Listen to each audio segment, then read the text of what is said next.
बिस्मिल्लाहिर्रहमानिर्रहीम। स्टूडेंट्स, आज के इस सेगमेंट में हम लोग ये कोशिश करेंगे कि डिस्कस करें कि how will you attempt the physics paper, या आपको फिजिक्स की जो पेपर है, कॉपी है, उसको अटेम्प्ट कैसे करना चाहिए। आज हम लोग अपने इस लेक्चर में इन पॉइंट्स को डिस्कस करेंगे। स्टूडेंट्स, ये तो आप सबको मालूम है कि आपके पेपर में 3 सेगमेंट्स होंगे, ए, बी और सी। सेगमेंट ए जो है वो एमसीक्यूज पर बेस करेगा, सेक्शन बी जो है वो शॉर्ट क्वेश्चन पर बेस करता है, और सेक्शन सी जो है वो डिटेल्ड क्वेश्चन पर बेस करता है। स्टूडेंट्स, देखिए, पेपर का पैटर्न कोई भी हो, यही 3 चीजें आपके पेपर में मौजूद होंगी: एमसीक्यूज, शॉर्ट क्वेश्चन और डिटेल्ड क्वेश्चंस। स्टूडेंट्स, याद रखिएगा कि सबसे पहला काम जो है वो है सेक्शन ए को अटेम्प्ट करने का। यानी हम लोग सबसे पहले सेक्शन ए अटेम्प्ट करते हैं। यहां पे ये पॉइंट क्लियर कर दूं, वैसे तो जरूरी होता है कि आपने सेक्शन ए ही अटेम्प्ट करना है, क्योंकि बाद मरतबा जब पेपर शुरू होता है तो हम आपको सिर्फ वही पेपर प्रोवाइड करते हैं जिसमें सेक्शन ए मौजूद हो, यानी एमसीक्यूज मौजूद हो। अब वो पेपर तो आपको देते ही नहीं है जिसमें सेक्शन बी और सी हो। लेकिन इन केस कि हमने ऐसा पेपर आपको दिया जिसमें एमसीक्यूज भी है, सेक्शन बी भी और सी के भी क्वेश्चंस हैं, तो आपको सबसे पहले अटेम्प्ट करना है सेक्शन ए, यानी एमसीक्यूज का सेक्शन, राइट। अच्छा, एमसीक्यूज को जब आप अटेम्प्ट करेंगे तो आपको कुछ बातों का ख्याल रखना है, ठीक है। देखिए, जब आप एग्जामिनेशन हॉल में होते हो और आपको कॉपी मिल जाती है, तो सबसे पहले आप ऊपर नाम लिखते हो ना, नाम होता है, रजिस्ट्रेशन नंबर है, रोल नंबर है, ये सारी चीजें हैं।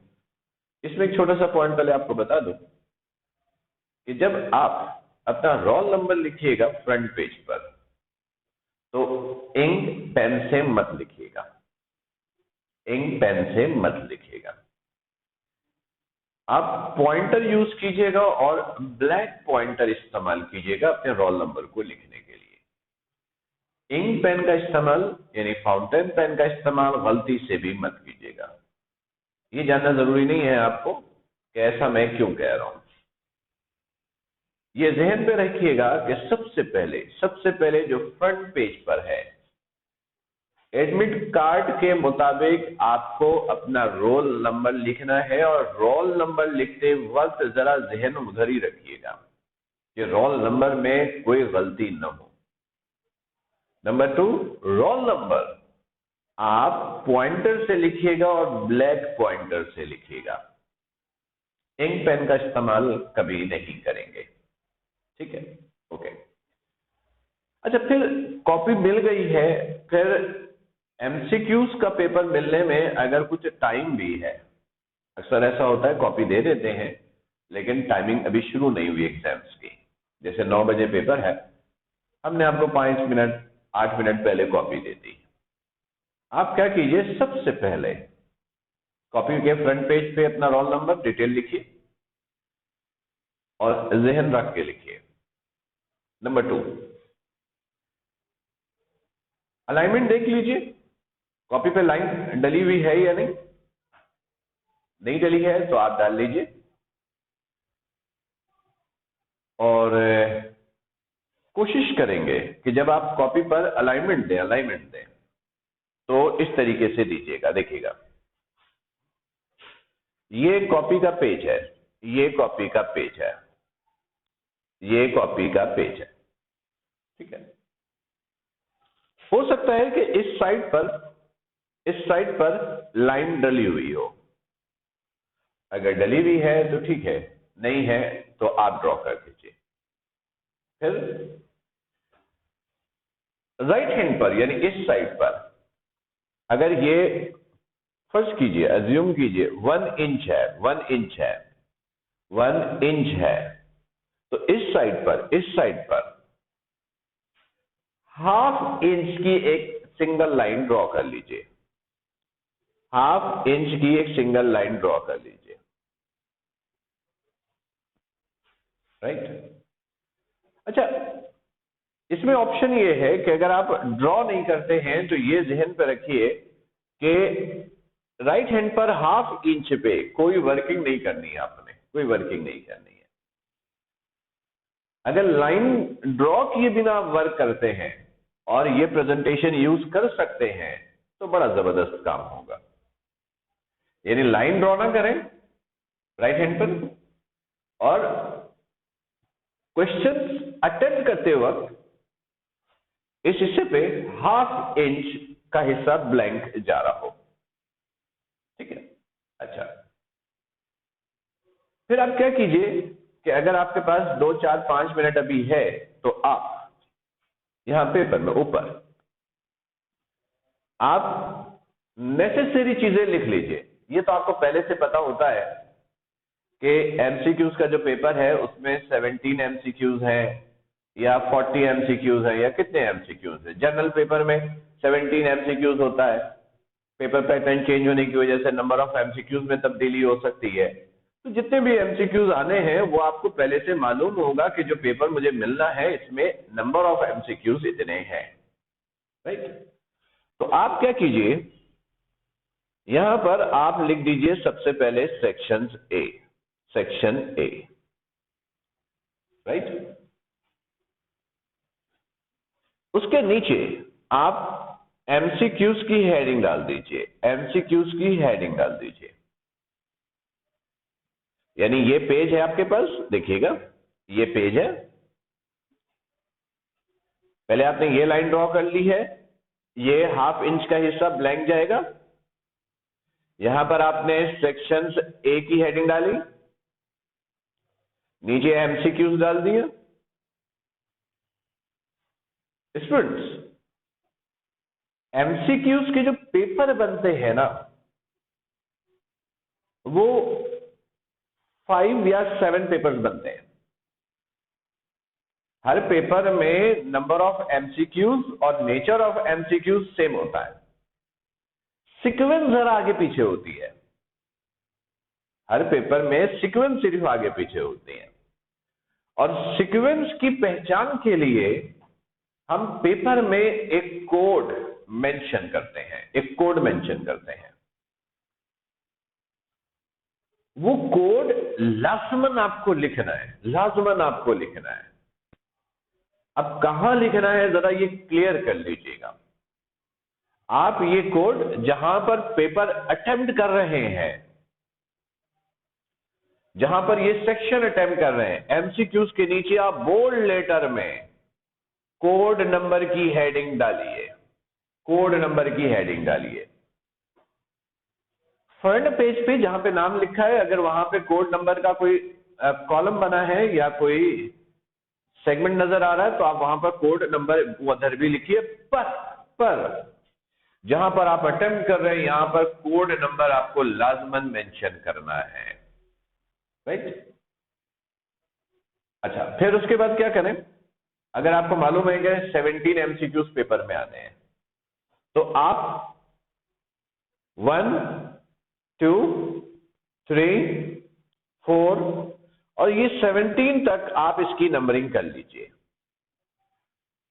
17 तक नंबरिंग कर लीजिए। आपको पता है 17 एमसीक्यूज ही होंगे, इससे ज्यादा होंगे नहीं, या जितने भी एमसीक्यूज आने हैं वो आपको पहले से मालूम है, वो आप नंबरिंग कर लीजिए।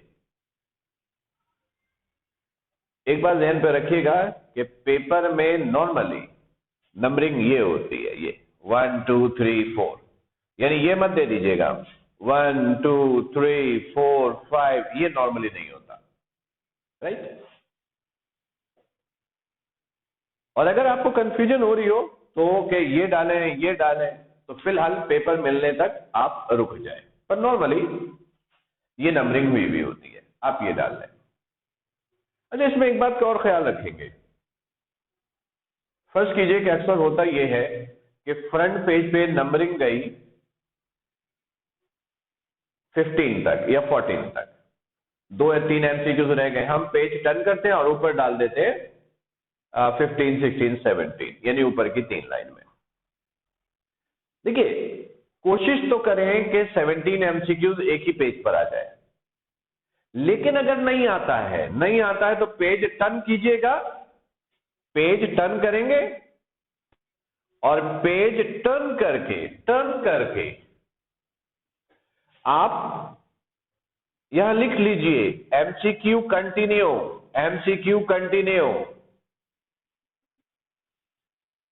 ताकि टीचर को मालूम हो कि अगर टीचर का जहन एमसीक्यू से हट भी गया है, जब पेज चेंज करेंगे तो उसे नजर आएगा कि ये अभी एमसीक्यूज का पोर्शन कंप्लीट नहीं है।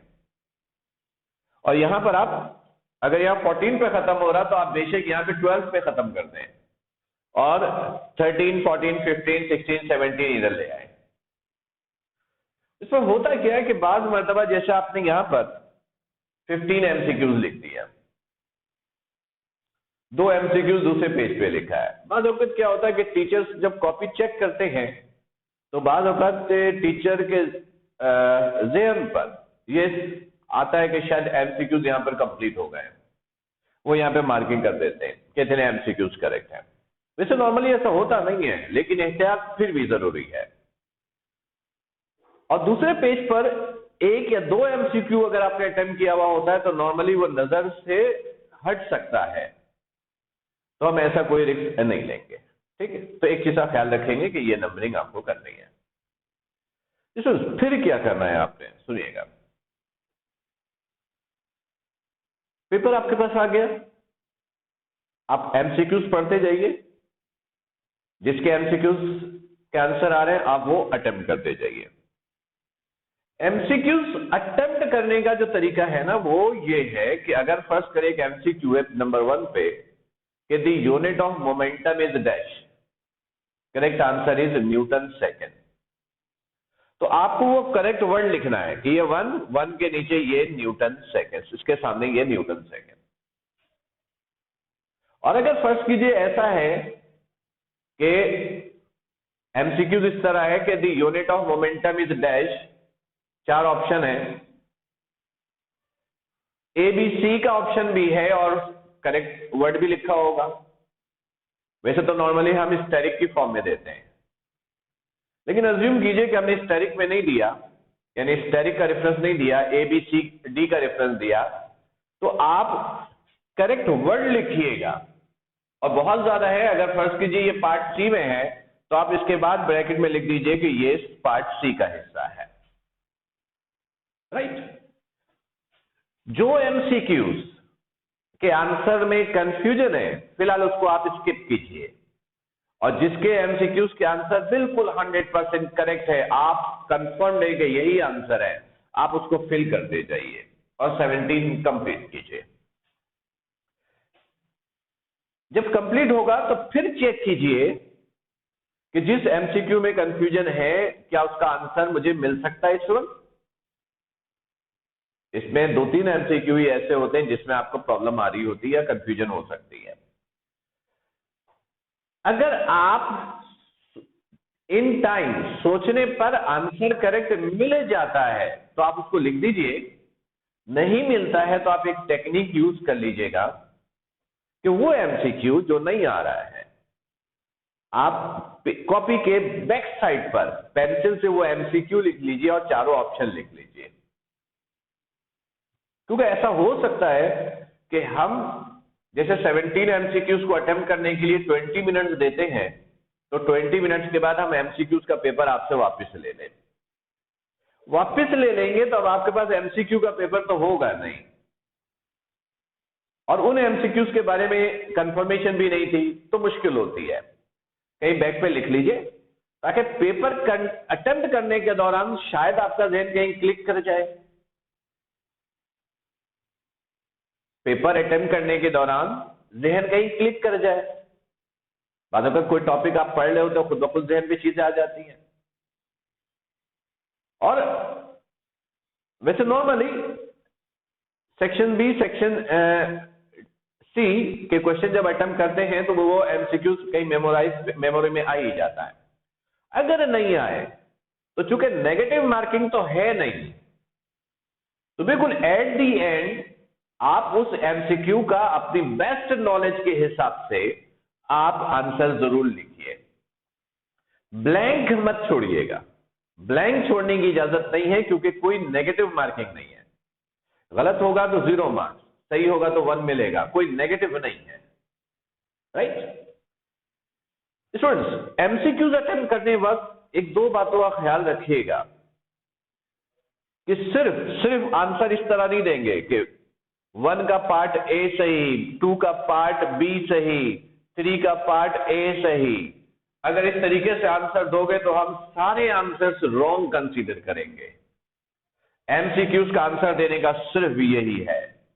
और कोड, जैसी एमसीक्यूज का पेपर आपको मिलता है, सबसे पहले कोड आप इधर मेंशन कीजिए, कोड लिखना मत भूलिएगा, और वो भी बोल्ड लेटर में, राइट। ओके स्टूडेंट, तो स्टूडेंट्स इस तरीके से फिर आपका सेक्शन ए का पेपर जो है, यानी एमसीक्यूज का पोर्शन, वो कंप्लीट होगा।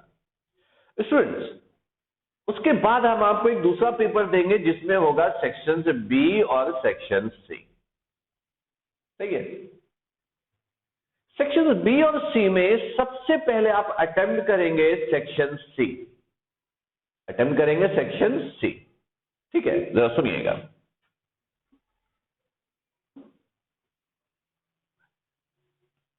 एक्चुअल में सेक्शन सी अटेम्प्ट करने के लिए मैं आपको क्यों कह रहा हूं, सुनिएगा। सेक्शन सी में थ्योरेटिकल टाइप के क्वेश्चंस होते हैं, डेरिवेशन टाइप के क्वेश्चंस होते हैं। क्वेश्चंस पढ़ने के बाद आपको कंफर्म हो जाता है कि ये क्वेश्चंस आपको आते हैं या नहीं आते। यानी क्वेश्चंस अटेम्प्ट करने के दौरान कोई टाइम वेस्टेज का ऑप्शन नहीं है। आपको पता है कि ये मुझे याद हुआ है, ये मैं अटेम्प्ट कर सकता हूं या कर सकती हूं।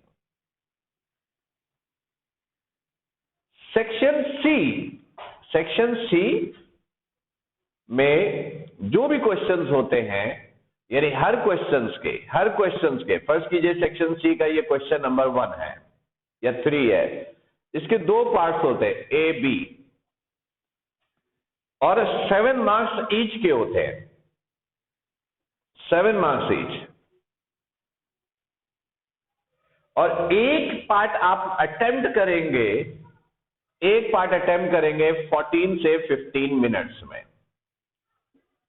15 मिनट्स ईच, यानी एक क्वेश्चन ओवरऑल ये अटेम्प्ट होगा 30 मिनट्स में, राइट। अब ये अटेम्प्ट कैसे करेंगे जरा इसको भी देखिएगा। फर्स्ट कीजिए, ये पेज है, राइट, ये अलाइनमेंट हुई है। यहां पर आपने पहले लिखा question number 3, part A attempt किया, तो ए लिखेंगे। एक्सप्लेनेशन दे रहे हैं। अच्छा, क्वेश्चन नंबर 3 पार्ट ए के बाद नीचे लिख दीजिए आंसर्स, ये हेडिंग जरूर डाल दीजिए, क्या आप आंसर अटेम्प्ट कर रहे हो, यानी आंसर दे रहे हो। अगर आप एक्सप्लेनेशन दे रहे हो तो एक्सप्लेनेशन इस तरह यूज करेंगे, ये देखिएगा, ये लाइनों में जाएगा, ये लाइन में जाएगा, ये जाएगा, ये जाएगा। इधर ½ इंच का स्पेस जा रहा है सॉरी, ½ इंच का स्पेस जाएगा। अच्छा, अगर कोई डायग्राम बनाना है तो डायग्राम बिल्कुल इसके सेंटर पोर्शन पे बनेगा, सेंटर पोर्शन पे बनेगा।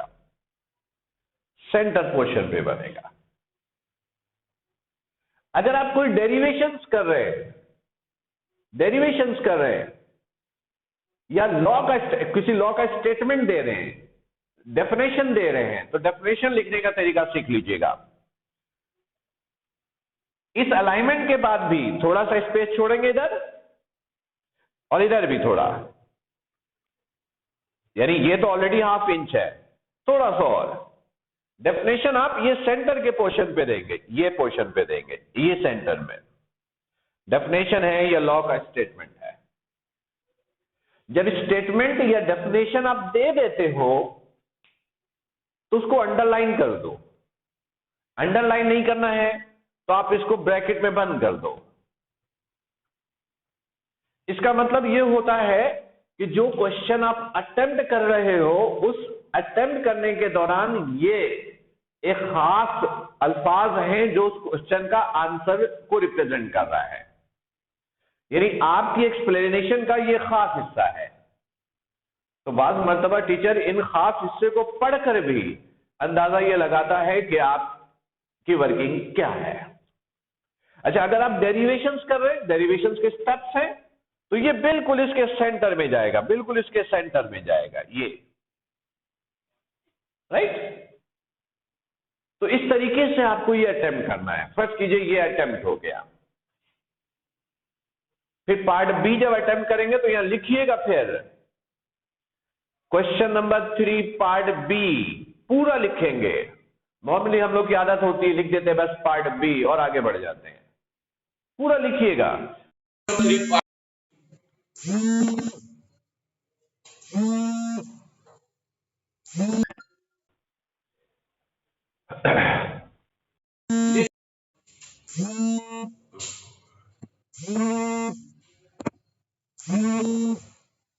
अस्सलाम वालेकुम। हेलो हेलो, अस्सलाम वालेकुम। हेलो, अस्सलाम वालेकुम। हेलो हेलो, अस्सलाम वालेकुम।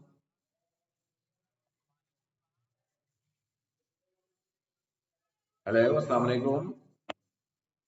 हेलो, हाँ अब आ रही है आपकी आवाज। जी जी जी जी आ रही है, बोलिए।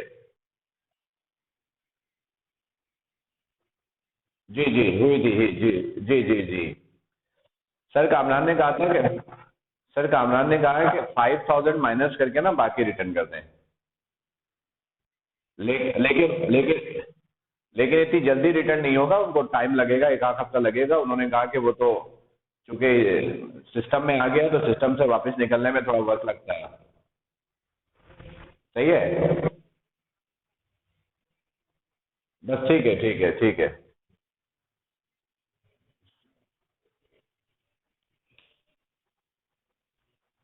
हाँ सही है, बिल्कुल बिल्कुल, हाँ बिल्कुल सही है। खैर जो भी है कि ये हमारा तो एक सिस्टम है, सिस्टम को फॉलो करना है, ठीक है। सर कामरान ने कहा है कि 5000 माइनस करके ना बाकी वापस कर देंगे। सही है, ठीक है, ओके सर, ओके।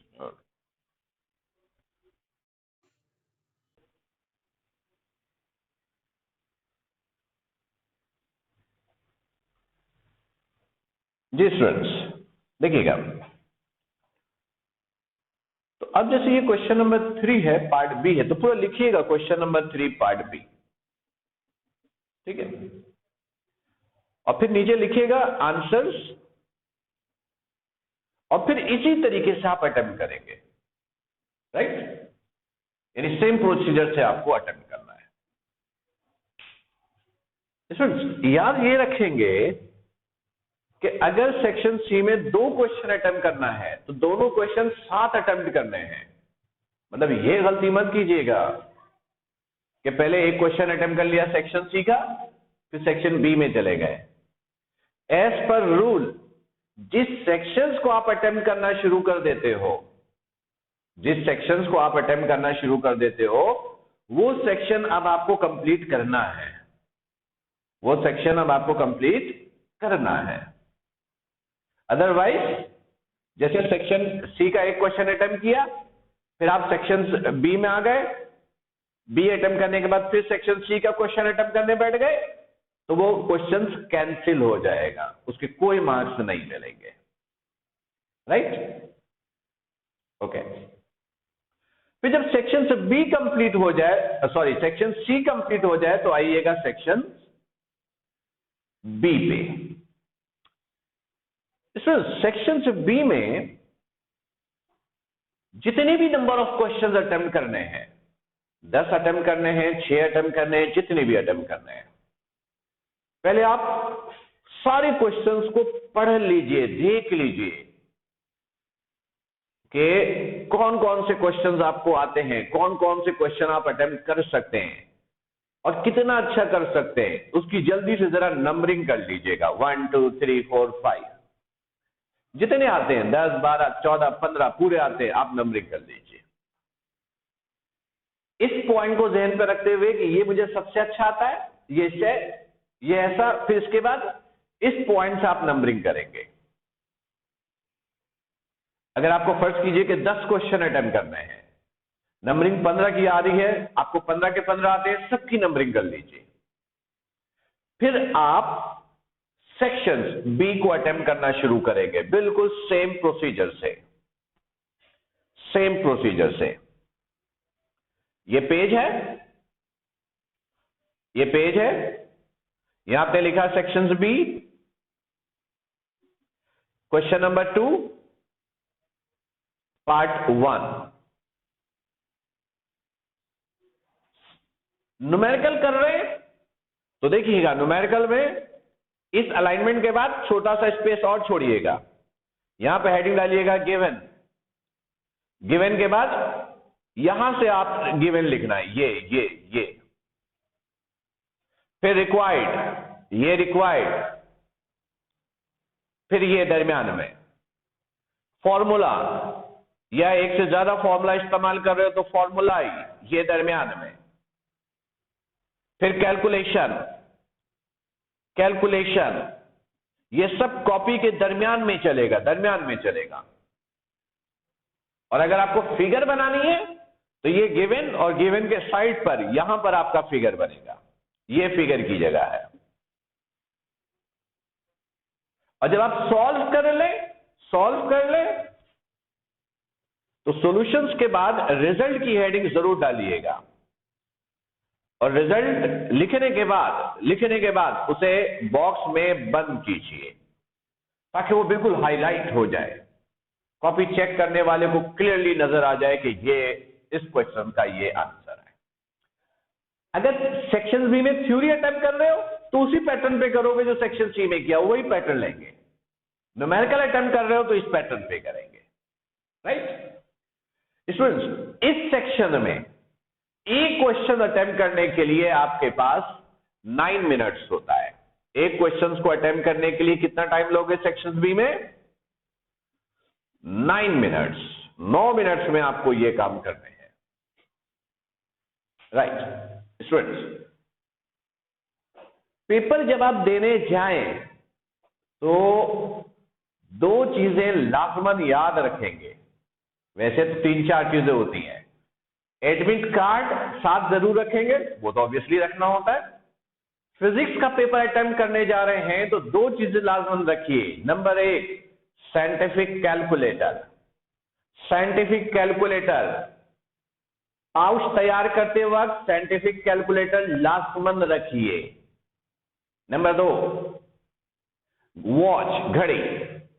घड़ी लाजमन पहन कर जाइए, घड़ी लाजमन पहन कर जाइए, राइट स्टूडेंट्स।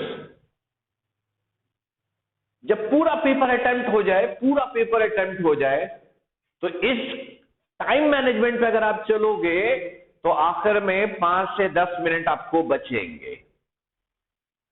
वो 5 से 10 मिनट्स में आपको करना क्या है वो सुनिएगा। आप ओरिजिनल कॉपी यानी कॉपी ए और उसके बाद जो सप्लीमेंट ली हुई आपने कॉपी बी जो भी ली हुई है, आप उसको जरा सीक्वेंस से अरेंज कर लीजिए। पहले घर से धागा, थ्रेड इस साइज का जिसकी थिकनेस हो, 4-5 पीसेज अपने पास रख लीजिए, व्हाइट कलर की। कंपास रखिए, फिर कॉपी को अरेंज करके उसमें कंपास से कॉर्नर पे हल्का सा होल कीजिए, धागे के जरिए उसको परमानेंट नॉट लगाकर बंद कीजिए, परमानेंट नॉट। इतना काम करने के बाद एक छोटा सा पेपर पेज, ये सारे काम घर से करके जाने हैं। कागज का छोटा सा पीस, इतना सा रेक्टेंगल शेप में, वो आप घर से लेकर जाइए। तो जो धागा जहां पे आपने लगाया है उसके ऊपर रखकर आप बेशक स्टेपल कर लीजिए और कोशिश कीजिए कि अपना स्टेपलर साथ लेकर जाए। वैसे तो ये सारी चीजें एग्जामिनेशन हॉल में आपको मिलती हैं, पर वहां पर एक स्टेपलर पूरी क्लास में घूमेगा।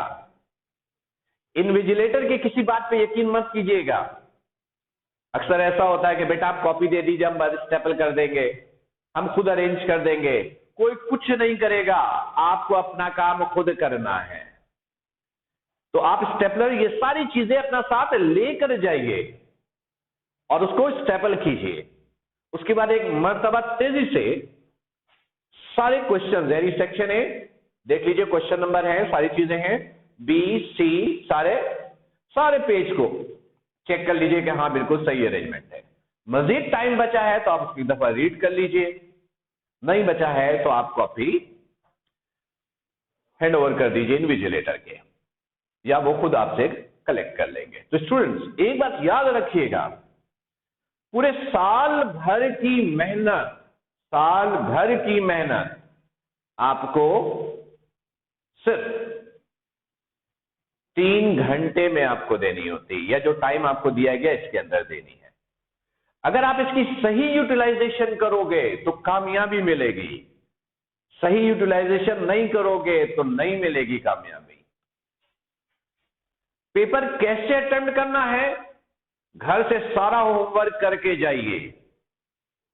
जब कॉम्प्रिहेंसिव एग्जाम्स हो या आप कहीं पेपर दे रहे हो तो इन चीजों को प्रैक्टिस में लाइए, इन्हीं चीजों को बेस बनाकर टेस्ट दीजिए ताकि आप इन प्रैक्टिस रहे। राइट स्टूडेंट्स, मेरे इस लेक्चर्स को अच्छी तरह फिर देख लीजिएगा, समझिएगा। अगर फिर भी कंफ्यूजन हो तो क्लास में या लाइव सेशन में फिर मुझसे डिस्कस कीजिएगा। राइट, तब तक अपना आप लोग बड़ा ख्याल रखिएगा। अस्सलामु अलैकुम।